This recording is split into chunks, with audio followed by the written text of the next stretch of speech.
aí, pessoal do primeiro ano, tudo bem com vocês? Volto aqui para fazer a correção da segunda, Da segunda fase dos estudos tutorados, dos PETs, aqui fazendo a correção da primeira semana, tá? De vocês. Então vamos lá, vamos ver aqui o que pediram. Bem, gente, o tema: colonização portuguesa, economia açucareira. Tá? Aqui no Brasil, a gente já falou das práticas mercantilistas, quando eles chegaram, ficaram sondando o lugar. Primeiramente, adotaram a questão do pau-brasil, tá? Depois foram implementando novos ciclos econômicos, tá? Então, colonização portuguesa, economia açucareira. Então, por dentro dos conceitos, vamos pensar aqui no sentido de entender o que foi escravidão. Escravidão, também chamada de escravismo, escravagismo, escravatura, é a prática social em que um ser humano adquire direitos de propriedade sobre outro, denominado por escravizado, ao qual é imposta tal condição por meio da força. Então, todo mundo sabe, né, o que é um escravo, né, esse conceito de escravidão. Plantation, né, que isso em inglês quer dizer plantação. Foi o sistema adotado nessa época aqui no Brasil. A plantation é um tipo de sistema agrícola baseado numa monocultura de exportação mediante a utilização de latifúndios e mão de obra escrava. Produtos como cana-de-açúcar, algodão e café, que vigoraram aqui entre o século XV e o século XIX, e o foco era a exportação. Então, gente, monocultura é assim: eu vou começar a plantar café e vou vender, fazer um grande latifúndio, grande plantações de café e vou vender só café naquele momento. Tá? Mas aqui o Brasil nessa época adotou outras, né? Tinha, como eu falei, o algodão, a cana-de-açúcar. Então são monoculturas, grandes latifúndios, grandes pedaços de terra que se plantavam um tipo só de produto. E esse produto era produzido para exportar. Era uma prática mercantilista, exportar mais e importar menos, ok? Foi usado também o sistema de plantation na questão dos Estados Unidos, tá? Na independência dos Estados Unidos tinha colônias do norte, tinha colônias do sul, e as do sul eram voltadas para o sistema de plantation, que era a monocultura também, foi implantada nos Estados Unidos. Bem, leia os documentos a seguir e você teria que problematizar. Então vamos à atividade 1. Algumas décadas atrás, quando se fazia referência à economia açucareira, estava sempre presente o tripé latifúndio, monocultura e escravidão.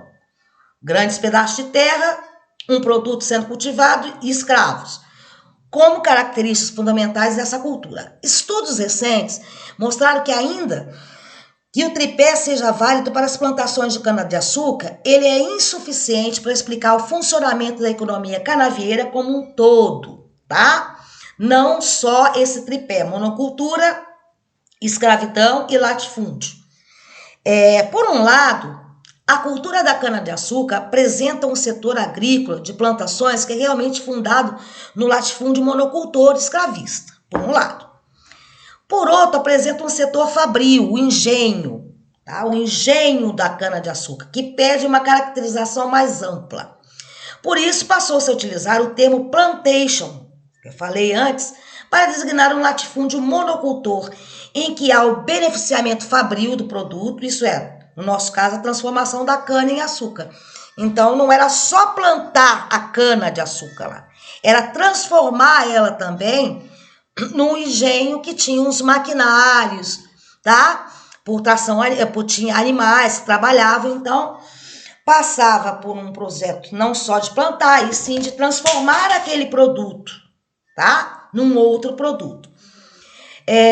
O engenho foi, na época da economia açucareira da América Portuguesa, um sofisticado artefato mecânico. Nele ocorria todo o processo de transformação da cana-de-açúcar, sendo a mão de obra composta por homens livres, não só escravos, e tinham assalariados como os mestres de açúcar e pelos escravos, né? Além de uma gama de trabalhadores responsáveis pelas inúmeras tarefas que a produção e a preparação para a exportação exigia. Tá? Tinha que ser tudo muito certinho, porque ia mandar esse produto para fora. Por tudo isso, o termo plantation é mais adequado, pois explicita essa importante face fabril da economia açucareira, tá bom? Então vamos lá, atividade 1. É preciso lembrar, contudo, que o castigo e a violência física faziam parte do dia a dia de toda a sociedade. Esses procedimentos marcavam as relações entre pais e filhos, esposos, esposas, mestres e estudantes. Então, não era muito legal na época, não. O negócio era meio que violento, né?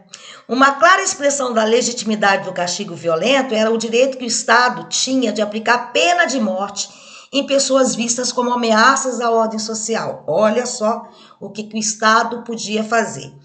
Na legislação atual, na Constituição atual, não é permitida a pena de morte no Brasil, só num caso específico de militar que deserda, tá? Aí a pena de morte é possível.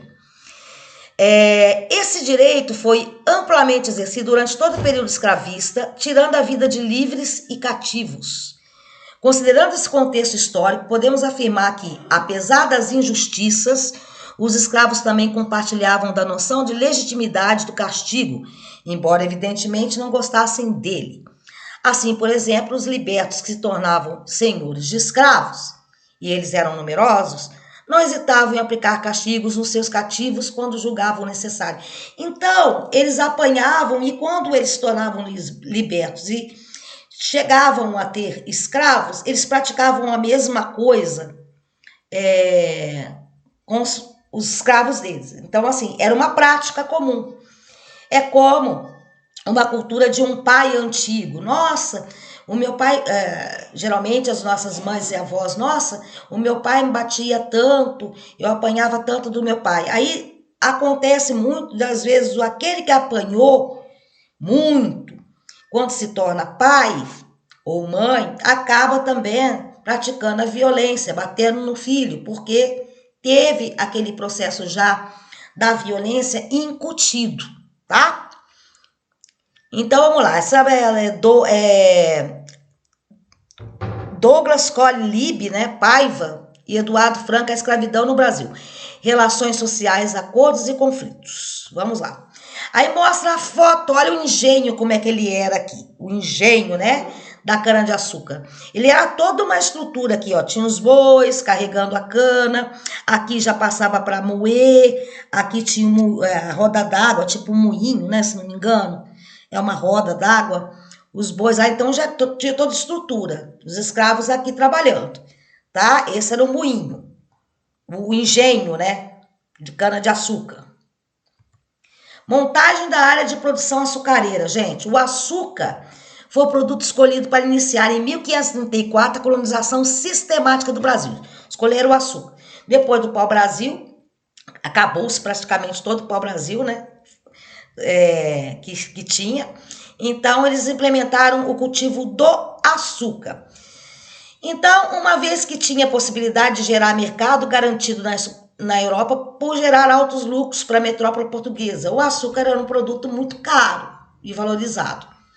Além disso, havia um especial interesse dos portugueses em investirem na nova área de produção, um tipo de solo altamente favorável. O Brasil tinha, principalmente na região de Pernambuco.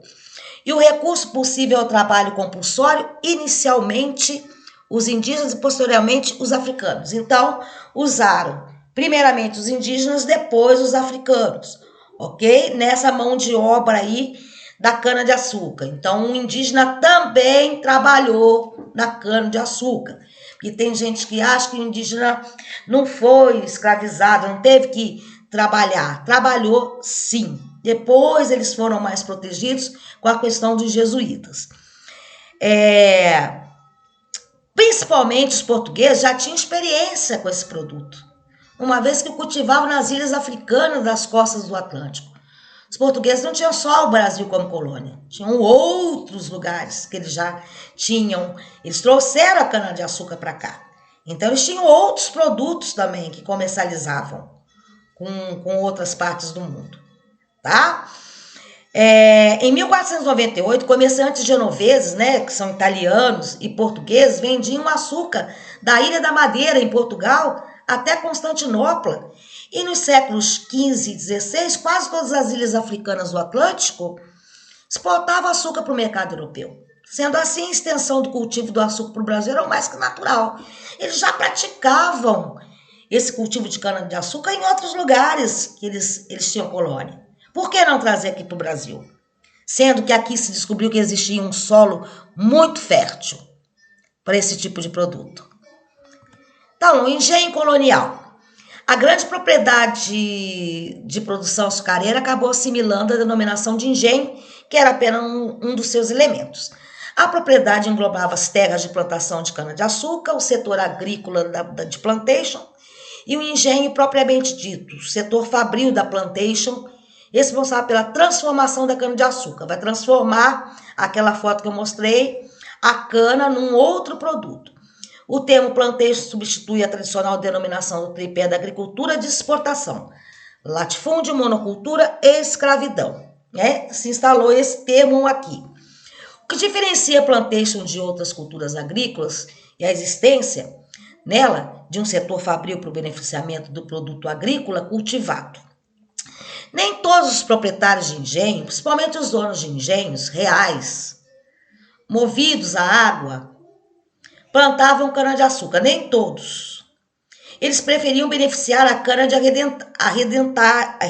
arrendatários, tá, gente? E lavradores livres, lucrando no beneficiamento, ou seja, com a renda industrial, em geral, metade do açúcar levado para ser beneficiado em seu engenho. Então, eles não plantavam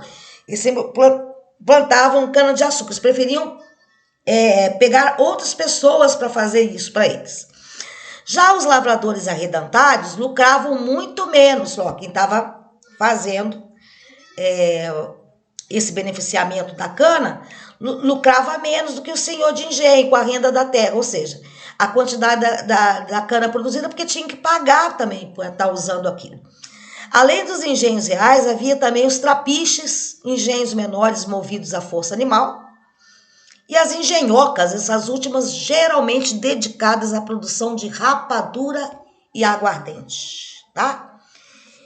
Então, já estava transformando aí. Então, a pergunta, tá tudo nesse texto que eu li para vocês aí. Apresente as razões pelas quais o açúcar foi escolhido como produto responsável pelo início da colonização sistemática da América Portuguesa. Tá no texto. A segunda, explica a razão pela qual os proprietários de engenhos reais lucravam muito mais do que os arrendatários e lavradores livres. Naquele texto que eu li. Quais eram os mecanismos que compunham o engenho de produção? Vamos lá. A primeira resposta, que seria as razões, né? Opa, agora eu passei tudo aqui.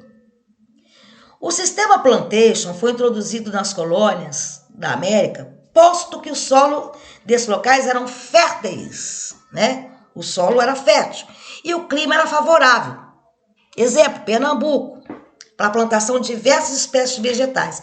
Existia no Brasil trabalho compulsório, obrigatório, inicialmente os indígenas e posteriormente os africanos. Os portugueses já tinham experiência com o produto, uma vez que o cultivavam nas ilhas africanas da costa do Atlântico. Essa é a pergunta, tá toda lá no texto. Então, solo bom, mão de obra, e eles já tinham a experiência na plantação disso. Ficou muito mais fácil. A segunda pergunta, explica a razão pela qual os proprietários de engenhos reais lucravam muito mais do que os arrendatários e lavradores livres. Arrendatários, né? Arrendatários, perdão. Que palavrinha, hein? O arrendatário tá difícil. É como se eu tenho uma terra e e dá para plantar. Então eu arrendo aquele meu terreno.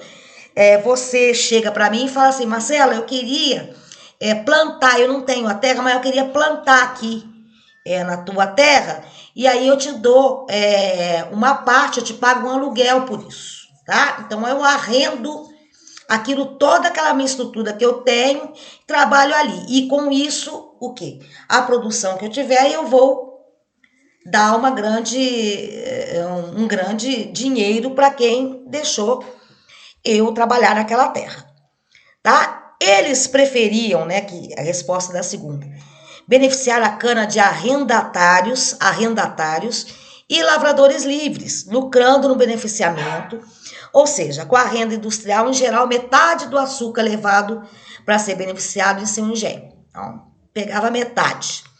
Já os lavradores e arrendatários lucravam muito menos do que o senhor de engenho com a renda da terra, ou seja, a quantidade de cana produzida. Então, quem ganhava mais era o grande senhor, né, de engenho.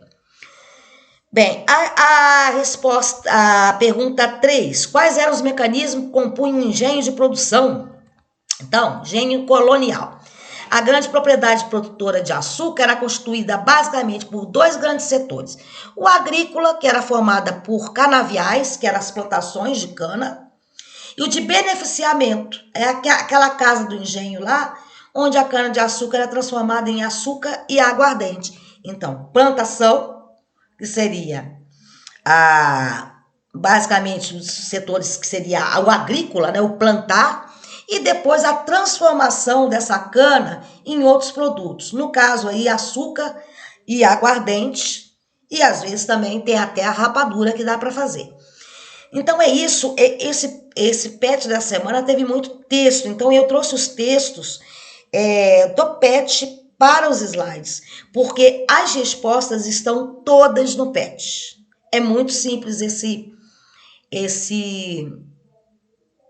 assunto.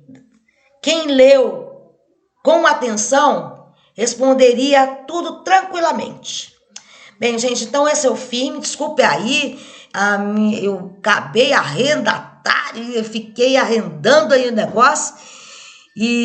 Mas eu vou deixar a aula desse jeito, não vou gravar outra não, tá? Tá de boa.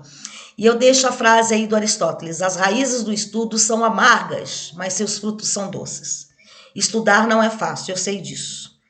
Mas você vai ter... vai ser bom. Vai ser bom. O esforço vai sempre valer a pena. Um beijo para vocês. Fiquem com Deus e a gente se encontra no próximo PET, tá bom?